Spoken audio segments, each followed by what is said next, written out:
যেভাবে লেখা আছে সেভাবে পড়ছি।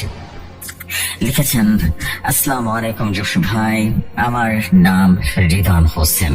আশা করি আপনি ভালো আছেন, ভালোর তরে আছেন এবং ভৌতিক কথার সকল লিসনার্স আশা করি সবাই ভালো আছেন। এই প্রথম কোন ঘটনা লিখতে বসলাম ভৌতিক কথার জন্য। যদি সিলেক্টেড হয় তাহলে আরো অনেক ঘটনা শেয়ার করব। এই ঘটনার নাম দিবেন মৃত্যুপুরীর ঘটনা। আমাদের যদি কেউ বলে ওঠে কিছু জায়গা পৃথিবীতে আছে যেখানে রাত নেওয়ার পর মানুষ থাকে না, সেখানে থাকে অন্য কিছু, তাহলে হাসবেন না? আমিও হাসতাম। আমিও ভাবতাম এসব ভৌতিক গল্প শুধু বই আর সিনেমার জন্যই তৈরি। কিন্তু 2017 সালের ডিসেম্বর এক রাতে সবকিছুই যেন বদলে দিল। আমি তখন ঢাকার স্থাপত্য অফিসে কাজ করি, নতুন প্রজেক্টে ব্যস্ত ছিলাম। হঠাৎ আমার বন্ধু ফারহান একদিন ফোন করে বলল, রিদন ভাই, একটা জায়গার খোঁজ পেয়েছি, পুরনো জমিদার বাড়ি। লোকজন বলে ওখানে জিন শয়তান থাকে। আমি হেসে ফেললাম, কিন্তু ওর গলার ভিতরে এক অদ্ভুত উত্তেজনা ছিল। আমি বললাম, চলেন একদিন ঘুরে আসি, একটা ভিডিও করি, দেখা যাক কি আছে। সাথে ছিল তহিন আর সালমান, আমাদের দুই বন্ধু। আমরা চারজন ঠিক করলাম দুদিনের জন্য যাবো সে কুমিল্লার এক গ্রামের নাম ছিল শাহপুর। ছদ্মনাম গন্তব্য পরিত্যক্ত জমিদার বাড়ি, যেটাকে স্থানীয়রা বলে মৃত্যুপুরী। সেদিন ছিল ডিসেম্বর মাঝামাঝি। আমরা দুপুরবেলায় শাহপুরে পৌঁছে যাই। চারপাশে রীতিমতো কুয়াশায় ভরা ছিল। গ্রামের মানুষের মুখে কেমন যেন একটা আতঙ্ক ছিল। একজন বৃদ্ধ লোক এগিয়ে আসলো আর কাঁপা কাঁপা কণ্ঠে বলল, তোমরা এই বাড়িতে যাচ্ছ বুঝি? ওখানে কিন্তু মানুষ যায় না ভাই, মানুষ যায় না। ওখানে মানুষ থাকে না, আর যারা থাকে তারা কিন্তু মানুষ নয়। আমরা রীতিমতো হেসে ফেলি। ফারহান তো ক্যামেরা অন করে ইন্টারভিউ নিল।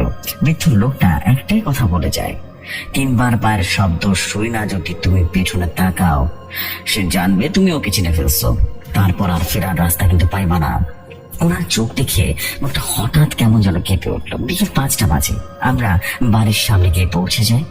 বিশাল বড় গেট, গেটের ওপাশে লম্বা ভাঙা পথ, উঠোনে একটা পুরনো পুকুর আর ঠিক মাঝখানে 2 তলা একটা জমিদার বাড়ি। ঘরে ঢুকতে একটা অদ্ভুত ঠান্ডা লাগলো। জানালা নেই, বাতাস নেই, তবু শরীর কেমন যেন কেঁপে কেঁপে উঠলো, যেন কেউ চোখ রাগ করে আমাদের দিকে তাকিয়ে আছে। সালাম বলল, ভাই আমার গলাটা কেমন যেন ভারী ভারী লাগছে। তহিন তার কাঁধে হাত দিয়ে বলল, ভয় পাস না রে ভাই, নাটক করিস না। কিন্তু আমি জানি তখন থেকে কিছু একটা শুরু হয়ে গিয়েছিল আমাদের মধ্যে। ধীরে ধীরে সারাদিন পার হয়ে গেল এবং 10টা থেকে রাত 12টা বাজে। আমরা একটা রুমে এসে বসে ক্যামেরা চেক করছিলাম। হঠাৎ শুনি ধুপ ধুপ ধুপ ধুপ করে আওয়াজ হচ্ছে, ভারী পায়ের শব্দ ছাদ থেকে আসছে। আমি রীতিমতো চমকে উঠি। ফারহান বলল, শোন, নাটক করার দরকার নেই, কেউ ছাদে কেন নাকি তাই দেখ, হয়তো প্র্যাঙ্ক করছে আমাদের সাথে। আমরা সবাই নিচে বসেছিলাম, কেউ উপরে যায়নি। শব্দটা আমারও এলো। এবার একটু দরজার সামনে এলো শব্দটা। সালমান বিশেষ করে বলল, ভাই দরজার নিচে কার ছায়া দেখছি, এটা কার ছায়া? তুহিন বলল, ভাই তাকাস না, ও যদি বুঝে যায় তুই ওকে চিনেছিস তাহলে একটু শেষ করে দিবে, চুপচাপ দেখে থাক। কিন্তু ফারহান চুপচাপ পেছনে তাকালো। ঠিক তখনই চিৎকার দিয়ে পড়ে যায়। তার চোখ লাল হয়ে গেছে, মুখে কোনো রক্ত ছিল। ও বলতে শুরু করলো, সে আমার নাম জানে, সে আমার নাম ধরে ডেকেছে, ভাই এখান থেকে চলো, পালিয়ে যাই। আমরা ওকে ধরে পানি ছিটালাম। সে ধীরে ধীরে জ্ঞান ফিরে আসলো, কিন্তু চোখে এক অদ্ভুত ঝিলিক ছিল, যেন কেউ ওর দিকে তাকায়, যেন প্রচন্ড পরিমাণে ভয় পেয়েছে। রাত 12টার দিকে আমার মোবাইল ফ্লাইট মোড থাকার কারণে একটা মেসেজ আসে, সে এখনো তুষ্ট হয়নি, কেউ পেছনে তাকিয়েছে, শীঘ্রই সময় শেষ হয়ে যাবে। কাঁপতে কাঁপতে মোবাইলটা রেখে দেই। জানালার বাইরে তাকালাম, লক্ষ্য করলাম ধোঁয়ায় ঢাকা একটা উঠোন, কিন্তু সেই ধোঁয়ার মধ্যে যেন কেউ দাঁড়িয়ে আছে, চোখ লাল, আগুনের মতো লাল। সকাল 6টা বাজে। আমরা জানি আর এক মুহূর্ত থাকলে কিছু একটা ঘটে যাবে এখানে। বের হয়ে গেটের হাঁটাহাঁটি করলাম। ঠিক তখনই আবার দেখা গেল সে বৃদ্ধ লোক। তিনি বললেন, তোমরা ফিরে যাচ্ছ, কিন্তু কিছু কিন্তু রেখে যাচ্ছ। কেউ একজন ওর সঙ্গে চুক্তি করে ফেলেছে, বোঝনি তোমরা? তোমরা বুঝছো না? আমরা রীতিমতো থেমে যাই। সে তখন ফারহানের দিকে তাকিয়ে বলল, তুমি তাকিয়েছিলে, তুমি ওকে ডেকেছিলে। আমরা ফিরে এসেছিলাম, কিন্তু প্রাণপণে ফিরে আসতে পারিনি। আমার রাতের ঘুম হারিয়ে যায়। ফারহান কেমন যেন পাল্টে গেল সেদিনের পর থেকে। আর আমি জানতাম এটা তো কেবল শুরু হলো। ঘটনার পরদিন থেকে আমার জীবনটা পাল্টে যেতে শুরু করলো। ঘুম নেই, রাতে ঘুমাতে গেলে দরজার নিচে ছায়া দেখি, জানালার পর্দা ঠান্ডা বাতাস ছাড়াই যেন নাড়িয়ে ওঠে। অথচ সবাই বলে ভাই কিছু না, এগুলো টেনশনে কিছু নেই, কিন্তু আমি জানি ও আমাদের সাথেই চলে এসেছে। সবচেয়ে ভয়ঙ্কর ব্যাপারটা ঘটলো 3 দিন পর। আমি অফিসে ছিলাম, বিকেল 5:30। মোবাইলের ভাইব্রেট করলো, স্ক্রিনে ভেসে উঠলো ফারহান ইজ কলিং। তবে ফারহান তো এখন আর কারো ফোন ধরে না। কল রিসিভ করতে ওপাশ থেকে শুধু ফিসফিসানির মতো কণ্ঠ শুনলাম, রিদওয়ান, রিদওয়ান, ও আমাকে ছাড়বে না রে, ও তোকেও চায়। এরপর ফোনটা কেটে যায়। আমি ফোন ফ্লাইট মোডে রেখেছিলাম, তবুও সে করিল কিভাবে সেটাই ভাবছিলাম। ফারহান 1 সপ্তাহ নিখোঁজ ছিল। হঠাৎ একদিন ওর বাসায় গেলাম। ওর আম্মু তখন বললেন, বাবা ঘরের দরজা বন্ধ করে রেখেছে 2 দিন ধরে, শুধু নামাজের আজান হলে থেমে যায়। দৌড়ে রীতিমতো উপরে গেলাম। দরজায় নক করতে ওপাশ থেকে আওয়াজ এলো, কে তুমি? আমি বললাম, আমি রেদওয়ান। সে ফিসফিস করে বলল, তুমি নাও, তুমি ছিলে, আমি তোমাকে অপেক্ষা করছিলাম। আমার শরীর যেন শিউরে উঠলো। আমি দরজার নিচ দিয়ে তাকিয়ে দেখি কোনো ছায়া নেই, অথচ আওয়াজ একদম দরজার ওপাশে। আমি আর দেরি করলাম না, আমি ফিরে এলাম। একদিন রাত 1টা বাজে আমি হঠাৎ ঘুম থেকে উঠে জেগে উঠলাম। বাথরুমে গেলাম। যখন আয়নার দিকে তাকালাম তখন নিজের মুখ না, আমি দেখলাম একজোড়া লাল লাল চোখ আমার দিকে তাকিয়ে আছে আর তার মুখ দিয়ে রক্ত ঝরছে। আমি দৌড়ে পিছনে তাকালাম, কেউ নেই সেখানে। পুনরায় আয়নার দিকে তাকিয়ে থাকলাম। আমার প্রতিচ্ছবিটা কেন যেন হাসছে, কিন্তু আমি তো হাসিনি। সেই হাসির মুখে একটা কথাই বারবার ঘুরে আসে, সে আমাকে তাড়া করছে। এবার তোমার পালা। তুহিনের সাথেও তখন থেকে অদ্ভুত ঘটনা ঘটতে শুরু করলো। ও একদিন আমাকে রাত 2টোর সময় ফোন করে বলল, ভাই একটা আওয়াজ ঘুরঘুর করছে, আমার ঘরের জানালার বাইরে এসে দাঁড়াচ্ছে আর আমার নাম ধরে ডাকছে। আমি জানি না সে কে। আমি তোমাকে বললাম, ভাই ফিরেও তাকাস না, কিছু হলে আয়নার কুর্সি পড়িস কেমন? ও কাঁদতে কাঁদতে বললো, ভাই ও তো আর নাম উচ্চারণ করে জানালার কাছে থুতু দিয়েছে। আমি কি এখন কি করবো বলতো, বুঝতে পারছি না তো। আমরা বুঝে যাই মৃত্যুপরী এখন আমাদের বাড়ির ভৌতিক ঘটনা নয়, আমাদের সাথে আমাদের ছায়া হয়ে ফিরে এসেছে। অর্থাৎ মৃত্যুপরীর ভেতরে যতগুলো খারাপ শয়তান ছিল তারা আমাদের সাথে বসবাস করা শুরু করেছে এবং আমাদেরকে পজেস্ট করার চেষ্টা করছে। এই ঘটনা ঠিক 1 সপ্তাহ পরে সালমান নিখোঁজ হয়ে যায়। আমরা খবর নেই, থানায় যাই, কোথাও খুঁজে পাই না। 3 দিন পর তার মৃতদেহ পাওয়া যায় একটা নির্মাণাধীন বাড়ির ছাদে। ঘাড়ে দড়ি পেঁচানো, চোখ খোলা এবং তার মুখের শব্দ খোদাই করা ছিল। সে যেন এক প্রকার তাকিয়েছিল অদ্ভুত ভাবে। ওর মুখে লেগে থাকা সে হাসিটা এমন ছিল যেটা কোনো মানুষ মারা যাওয়ার আগে দেয় না, যেন কেউ ওকে জোর করে হাসিয়ে রেখেছে। বিভৎস এক হাসি দিচ্ছিল। এক রাতে জানালার পাশের দেয়ালে আমি শব্দ পেলাম, খসখসে সে শব্দটা। খাট থেকে উঠে গিয়ে জানালার পাশে তাকালাম, দেখলাম কিছু একটা লেখা হচ্ছে।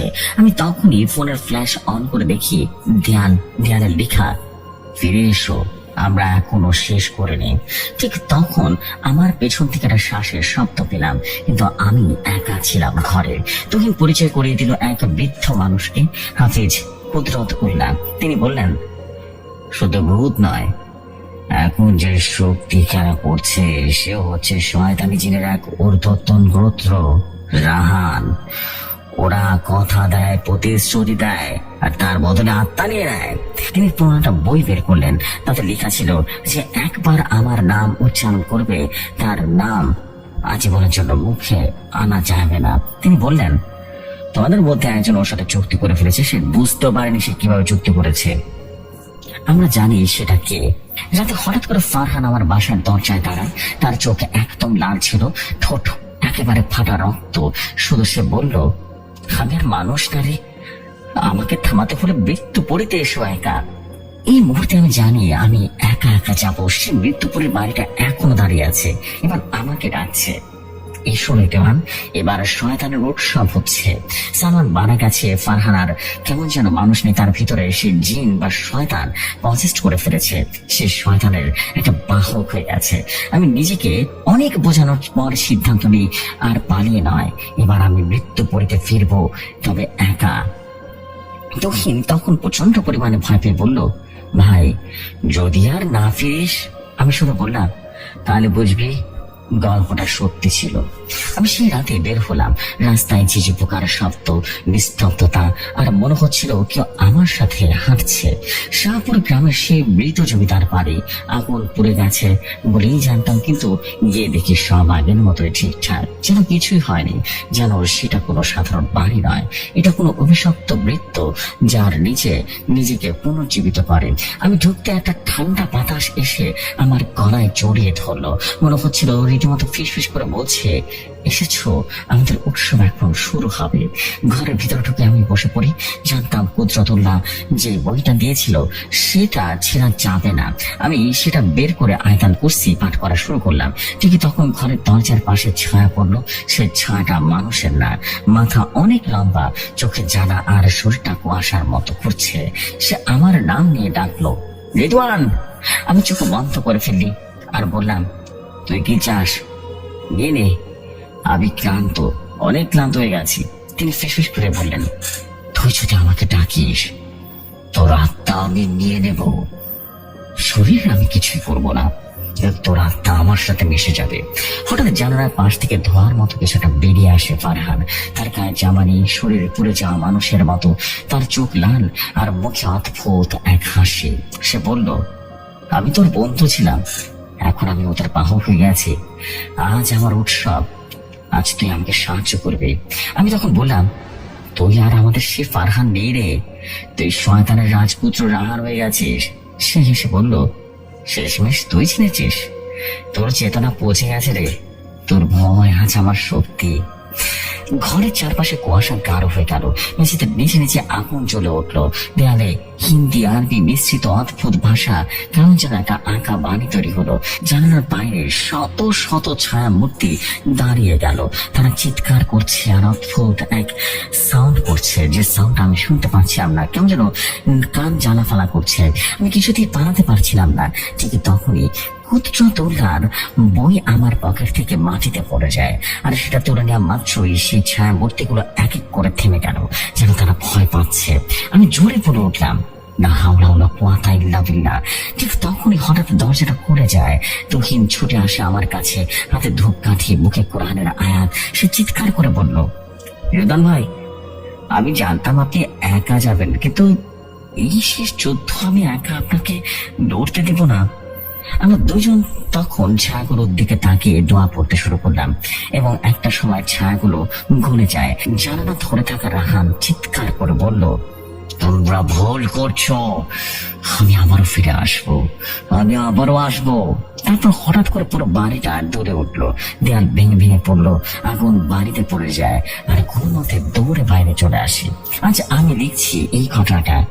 তুহিন বেঁচে আছে, আমি বেঁচে আছি, কিন্তু ফারহান সে আর নেই। সেই জমিদার বাড়ি আজ আর নেই। এখন শুধু পোড়া ছাই অংশ আছে, কিন্তু এখনো মাঝে মাঝে সেই শব্দ আমাদের কানে বাজে। যে সময় এটাই ছিল গল্পটি আমার লেখা প্রথম কোনো গল্প। ভালো লাগলে পড়ে শোনাবেন। আসসালামু আলাইকুম।